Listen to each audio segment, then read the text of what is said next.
G'day you mob, Pete here, and this is another episode of Aussie English, the number one place for anyone and everyone wanting to learn Australian English. So today I have a Goss episode for you where I sit down with my old man, my father, Ian Smissen, and we talk about the week's news, whether locally down under here in Australia or non-locally overseas in other parts of the world. Okay, and we sometimes also talk about whatever comes to mind, right? If we can think of something interesting to share with you guys related to us or Australia, we also talk about that in the Goss. So these episodes are specifically designed to try and give you content about many different topics where we're obviously speaking in English and there are multiple people having a natural and spontaneous conversation in English. So it is particularly good to improve your listening skills. In order to complement that though, I really recommend that you join the podcast membership or the academy membership at aussieenglish.com.au, where you will get access to the full transcripts of these episodes, the PDFs, the downloads, and you can also use the online PDF reader to read and listen at the same time. Okay, so if you really want to improve your listening skills fast, get the transcript, listen and read at the same time, keep practicing, and that is the quickest way to level up your English. Anyway, I've been rabbiting on a bit. I've been talking a bit. Let's just get into this episode, guys. Smack the bird, and let's get into it.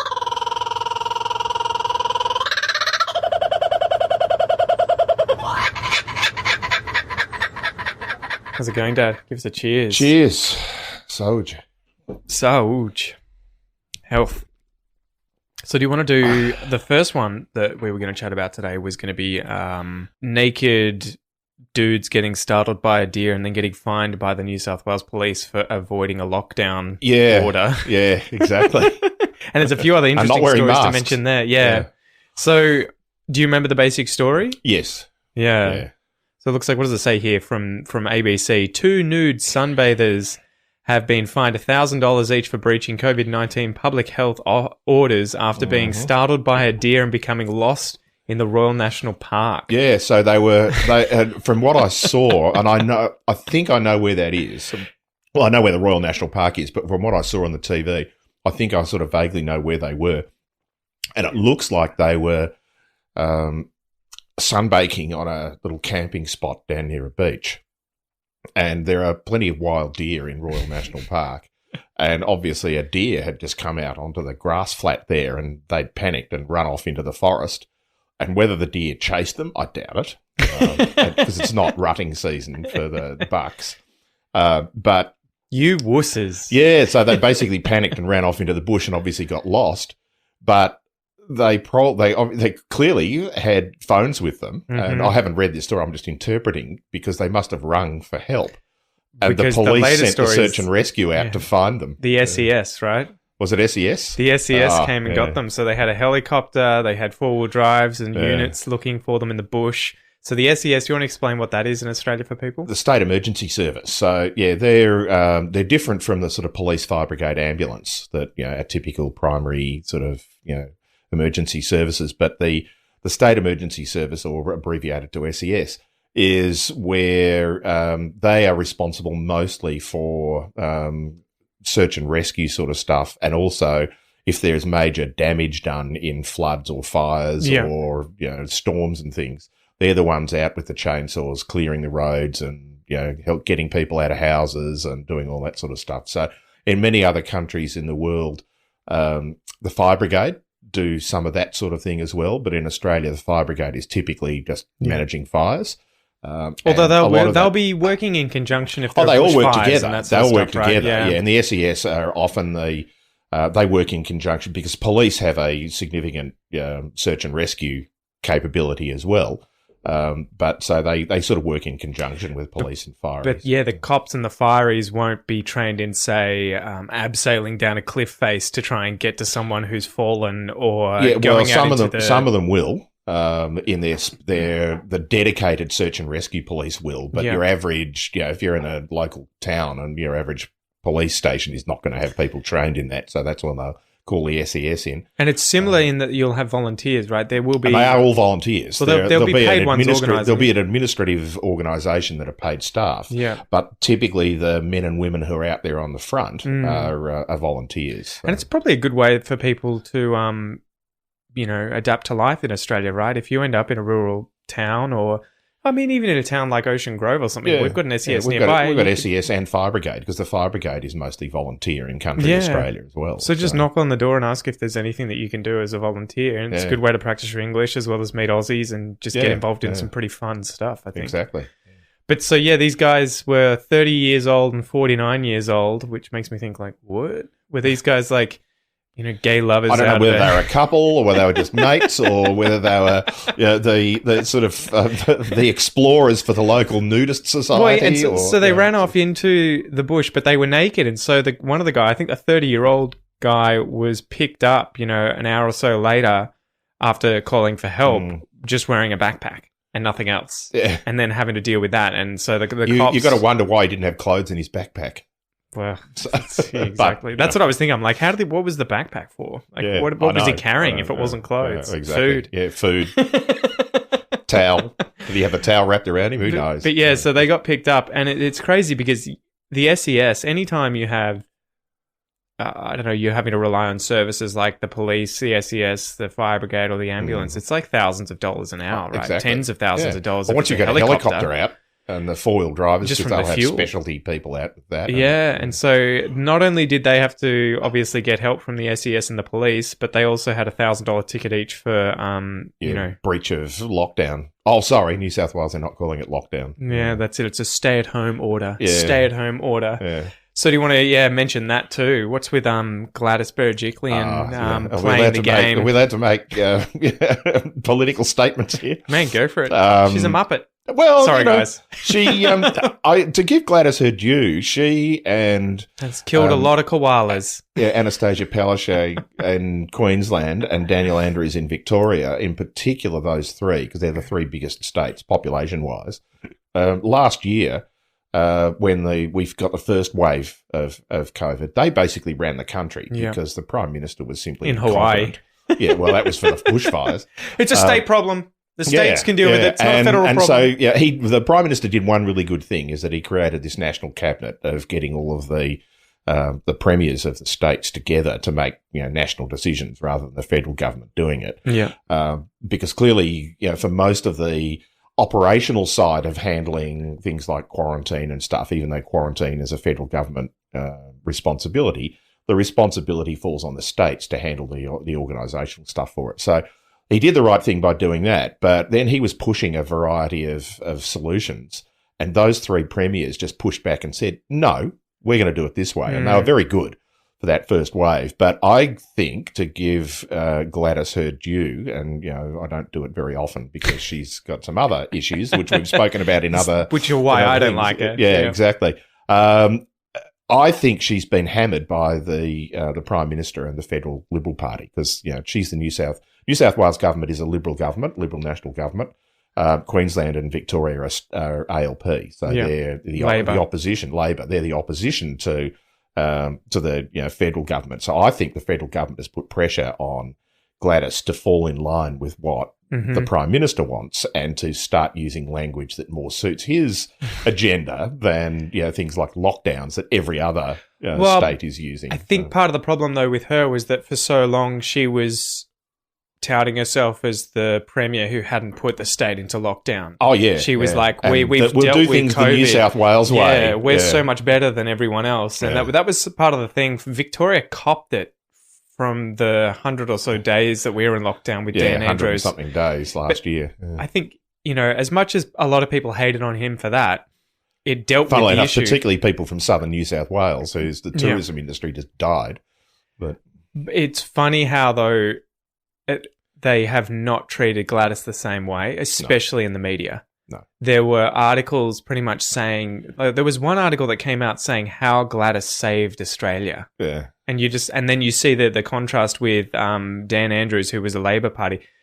premier, saying he was Dictator Dan, and he's ruining small business and everything like that. And you're just like, it's the Murdoch press, it's that crazy. runs most of the major newspapers, and that's the thing. Australia. We think, I mean, from some of the stuff that I was watching when all of these different things came up, what Gladys Berejiklian had a relationship with another minister or whatever that was doing all this underhanded dodgy stuff, and she land basically dealing. said, "Don't tell me about it." So he was buying. I think he bought land for pennies on the dollar, and then sold it to the government for, instead of $3 million that it was worth, $30 million, and tried to pocket that, and then was called on the phone to Gladys saying, "Guess what I've done," or whatever. And she's just like, "Don't tell me that. I don't need to know that bit." And you're just like, so you clearly know what he was about to say. Yeah.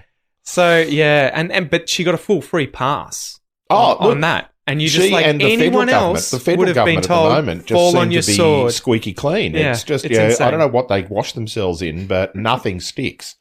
It's the blood of their enemies. Yeah, it doesn't matter what they do; it just washes off. It's amazing. Well, and they had the Gladys Glow, right, where anyone associated with her as well is apparently, gets positivity their way as well, career wise, just by being.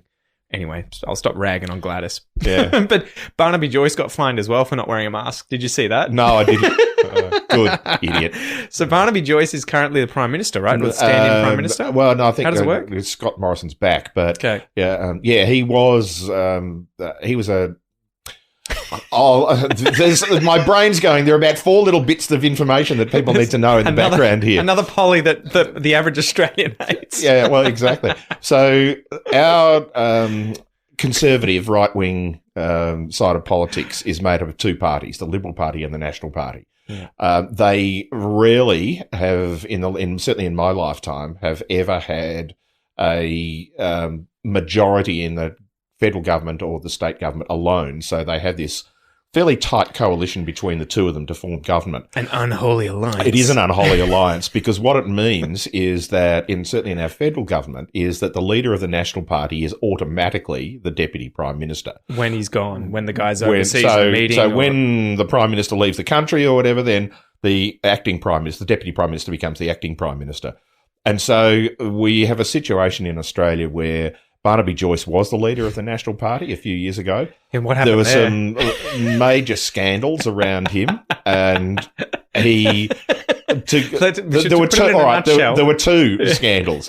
One is that he was actually born in New Zealand, and he did not declare that, and so he was actually ineligible to serve in the Australian Parliament. Mm-hmm. In fact, not even to serve in the Australian, but to be elected. That's because you had to be born in Australia, or at least have reneged on any other citizenship. Yes.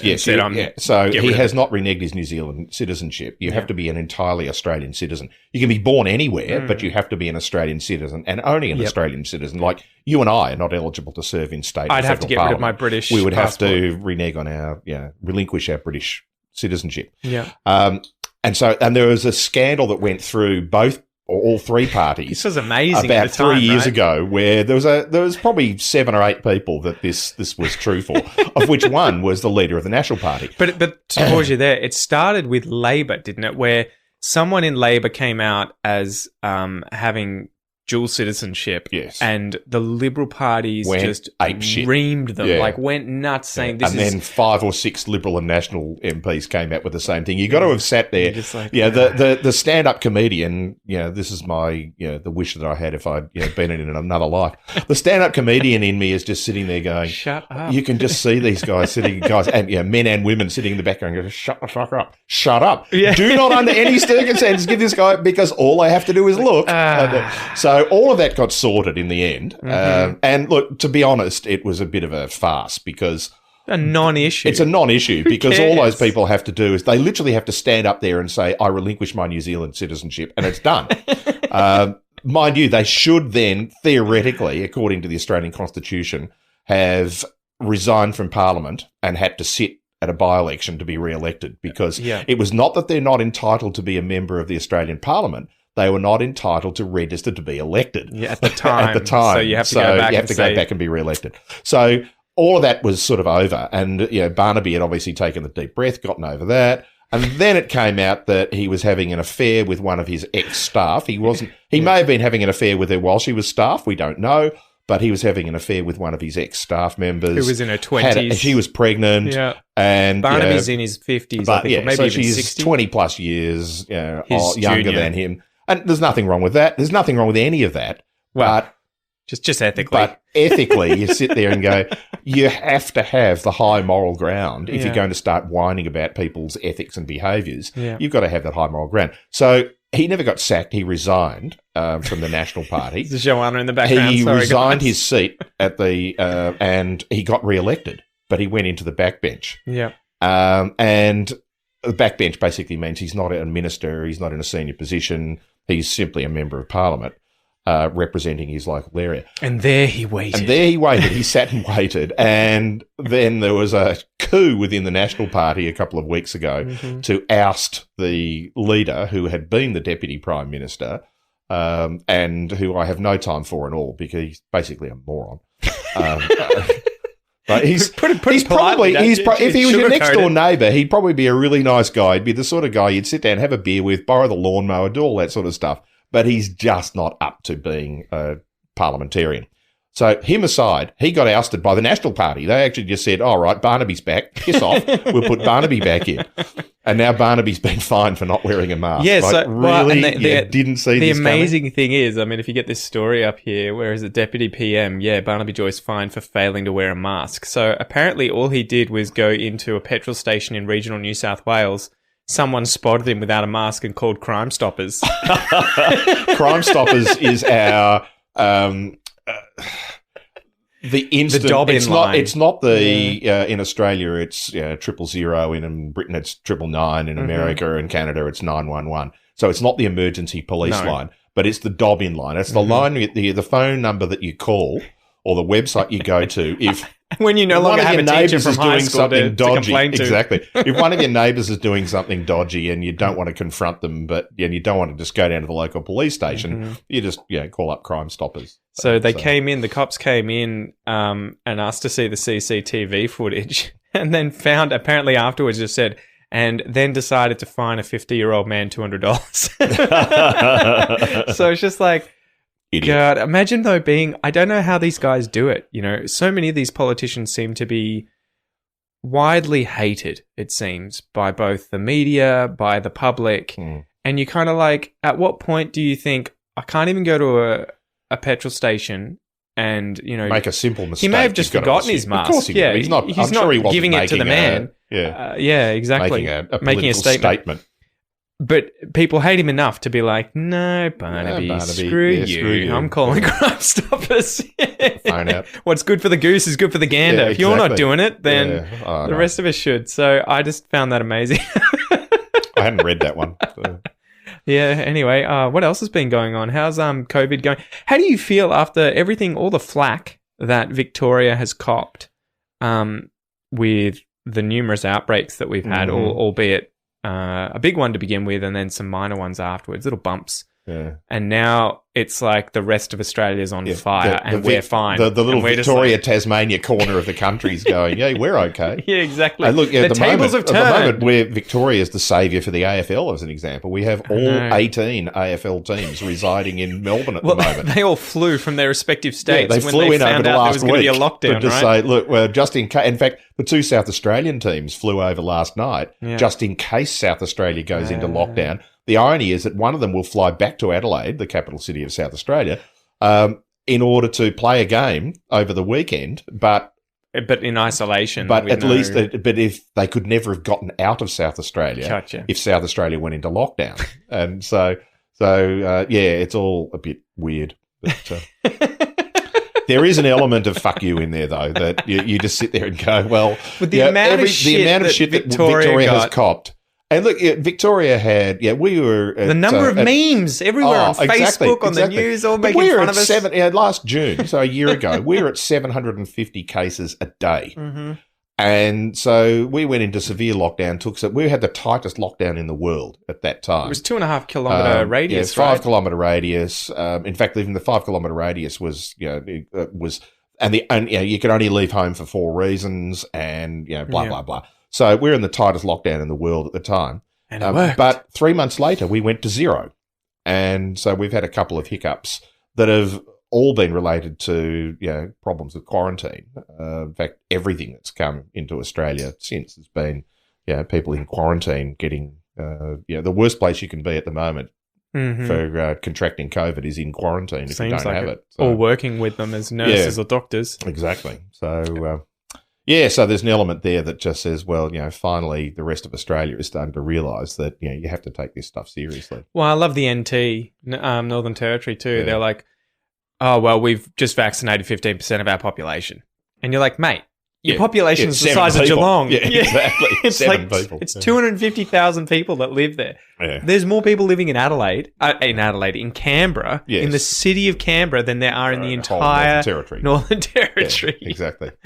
But you've been vaccinated too, Dad. How do you feel? Yeah, I had the first one. Have you got autism yet? No, I haven't got autism. I haven't had blood clotting. Yeah. Sorry, that was a joke at the anti-vaxxers who still believe that autism is caused by vaccines. Don't get me started on that one. That's a completely different exercise. That's the only time I think I've received one of the worst ratings for Aussie English was an anti-vaxxer losing it at me, saying, it was a great podcast until he said that vaccines weren't related to autism. I'm giving him 1 star. I'm like, the podcast's more than just that one episode, even if you disagree with me. But there are some times where you can highlight that. And this is not a negative. This is wear it as a badge of honour. Yeah, there are some times where if you're pissing some people off, you've got to be doing something right. Should frame it. Print it out. So, you've got to go and get your second jab second sometime one's soon. next month. And you're going to get Pfizer as well. Well, that's the plan. I'm going to have to. Well, at the moment, it would be churlish of me to go to my doctor and insist that I have the Pfizer vaccine. Churlish, Dad? You want to explain that to people? Nice little word. I wouldn't be able to describe that, wouldn't you? It would be shameless, awkward, socially irresponsible. Please give me more. Personally irresponsible to go to the doctor and say, "Hey, look, I've had the AstraZeneca. I would like to have the Pfizer as well." Given that. At the moment, only people, unless you believe the Prime Minister, only people over the age of 60 are having AstraZeneca now in Australia. Everybody else is lining up for a shortfall supply of Pfizer. We've got Moderna, which is very similar to the Pfizer, coming into Australia later in the year, but it's not here yet. So at the moment, there are people who haven't been vaccinated at all that are still queuing up. Yeah. And anybody under the age of 40, it's only been open for a week for them. Really? So I can get it done? Except it's AstraZeneca, right? It's not it's Pfizer, but you can't get it because there isn't enough. Go on. You can't get bookings. I was talking to a friend yesterday who's just about to turn 39, and she was saying, well, it's all very well for them to say I can go and get it now, but... They have to have it. They have to have it. Yeah, you can't book in anywhere. Doctors don't have supply. If you do a walk up, they'll turn you away. Because they just don't have enough. And that's a whole another story about the incompetence of the vaccination program in this country. So I'll be waiting until there is a surplus of supply. But there is apparently some anecdotal research. It's yet to be peer review published, but it's done by experienced and well-respected epidemiologists and vaccine doctors in Canada. Not just Nana down at the tuck shop. No, exactly. That are suggesting I heard through the grapevine. That's right. Yeah, my auntie Jan said that there is a better than the sum of the parts efficacy for... Synergism. Yes, for getting a different variety of vaccine over the top of the one that you've already got. The human pincushion. Exactly right. Just come at me. Yeah, so that'll be the plan. But at the moment, no blood clotting, no adverse effects too much. And it was funny because I didn't know, well, funny is one word for it. Peculiar, I think, is probably more to the point, in that I didn't know whether I got an adverse effect of having the vaccine. Because you got sick at the same time. Because I got sick at the same time. So, yes, I was severely debilitated after having the vaccine, but it took me 2 weeks to get over a chest infection rather than 2 days to get over the typical symptoms. God damn it, Noah. I know. Well, the joys you have when you've got children and grandchildren in childcare and kindergarten. I know. It's like, I get to be sick. They're just little petri dishes for the rest of my life. And the trouble is that the kids get over them in 5 minutes and then their parents and grandparents are sick for weeks. Mm-hmm. 5 years. I had 5 years without getting sick. And then you had a child in childcare. And I've gotten sick enough times to probably make up for it. Yeah, funny about that. All right. Well, that's probably enough for this episode, guys. We'll see you in the next one. Bye for now. Peace. Alrighty, you mob, thank you so much for listening to or watching this episode of The Goss. If you would like to watch the video, if you're currently listening to it and not watching it, you can do so on the Aussie English channel on YouTube. You'll be able to subscribe to that. Just search Aussie English on YouTube. And if you're watching this and not listening to it, you can check this episode out also on the Aussie English podcast, which you can find via my free Aussie English podcast application on both Android and iPhone. You can download that for free, or you can find it via any other good podcast app that you've got on your phone. Spotify, podcasts from iTunes, Stitcher, whatever it is. I'm your host, Pete. Thank you so much for joining me. I hope you have a ripper of a day, and I will see you next time. Peace!